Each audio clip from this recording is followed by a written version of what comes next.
ցանկանայի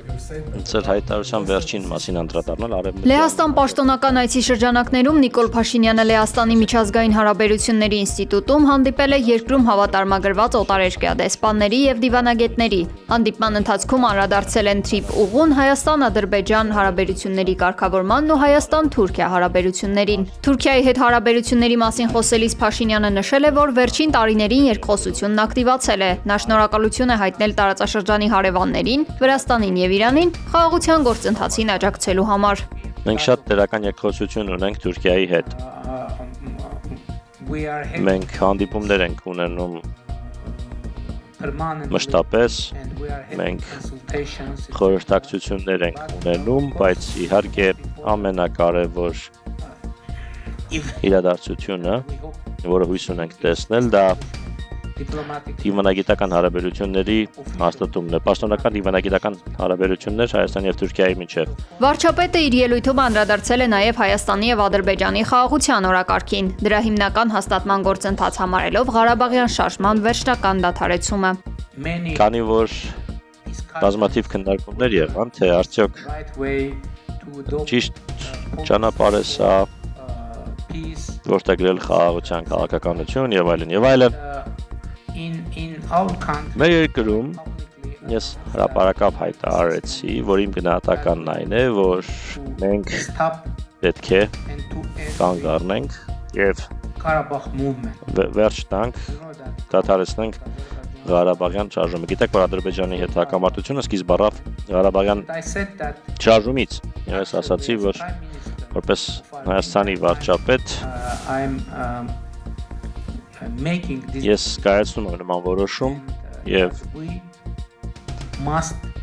որոշումն այն է, որ մենք պետք է չշարունակենք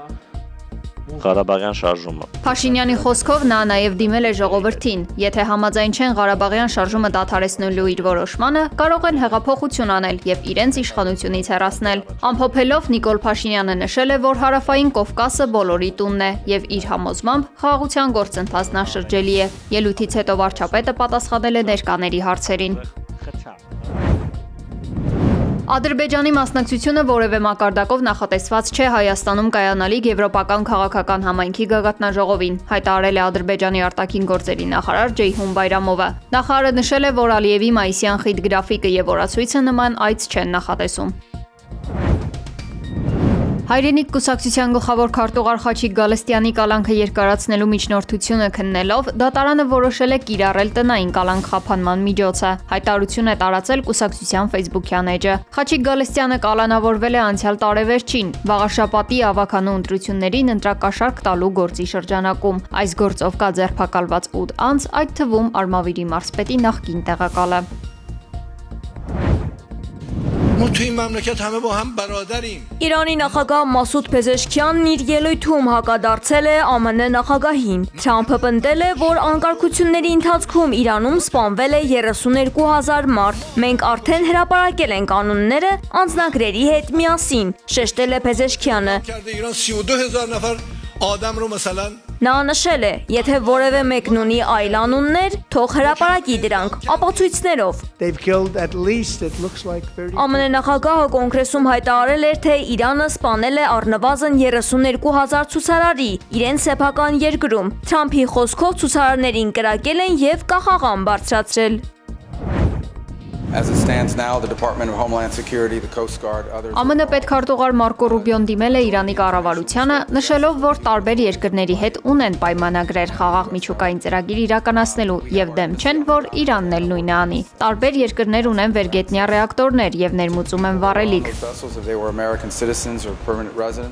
Ռուբիոյի խոսքով, եթե Իրանը ցանկանում է միջուկային ծրագրով էներգիա ստանալ եւ ոչ թե վտանգ հանդիսացող զենք, դա հնարավոր է փոքր մոդուլային ռեակտորներով ստանալ։ Պարզվում է ամերիկյան կողմը այստեղ որևէ խնդիր չի տեսնում։ Խնդիրը խորը ստորգետնյա ռեակտորներ հարստացնելն է։ Մեջբերում անցյալում ունեք 20 եւ նույնիսկ 60% հարստացման պատմություն։ Գումարած կառուցում եք հրթիռներ, որոնք կարող են պոտենցիալ մարտագլխիկներ կրել։ Չեմ կարծում, որ զենքի արտադրությամբ չհետաքրքրված երկիրը նման գաղափարներ կունենար։